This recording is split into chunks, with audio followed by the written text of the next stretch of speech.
This Sunday is Mother's Day, and even though my mother is no longer with us, I would like to celebrate her by sharing a little bit about her life.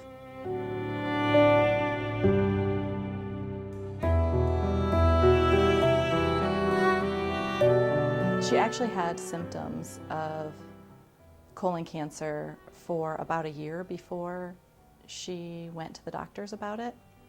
She had blood in her stool, and that's one of the symptoms of colorectal cancer. She was diagnosed a couple months later, so January of 1999 is when she was diagnosed with colon cancer. And of course it was shocking for all of us. And one of the things that was difficult was I was in my 20s, and my mom was told she had 8 months to live. And then she lived 8 months, and then the doctors say, oh, you got lucky, and you have another few months to live. And it kept going on and on and on like that.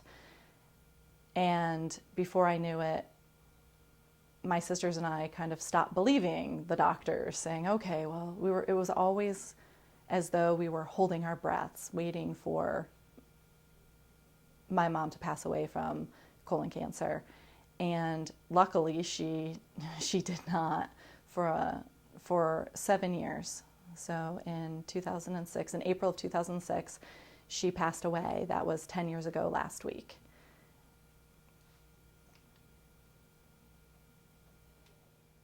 My mom was able to cope with having colon cancer in many different ways. To tell you the truth, it was a struggle. It was a real struggle for her. My mom was in and out of treatment for 7 years, and many of those years she was going through chemotherapy treatments, and she would have chemotherapy 1 week and then she would be off 1 week for most of that time. And I actually have an audio tape of her talking about some experiences, and in it she said something like, I was very strong. And I being healthy and strong, since it's been a week since my chemo treatment, and it's a gorgeous, clear, sunny, crisp day. One of the things that helped my mom and also kind of hurt her was she looked great. She had cancer and she was really sick, but she looked amazing. She looked healthy and strong, and people wouldn't treat her as though she was sick because she didn't look sick. And so in a way that was good. They treated her like anybody else.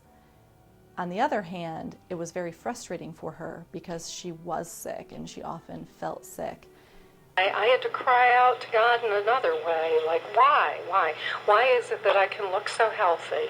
Why is it that I can do so much? Why is it that I feel physically strong? And then, wham, the disease just slaps me right up in the face. And the things she did to help her were, she always volunteered. She loved to travel. She got to do so many things that she hadn't done before. Before my mom passed away, she wanted to make sure that my sisters and I knew beyond a shadow of a doubt that we were to get screened for colon cancer. And colon cancer can be avoided. A lot of times people delay in getting screened because of fear of what will happen. But I encourage you, if you have children, if you have family, if you have friends, that just get screened because it can save your life.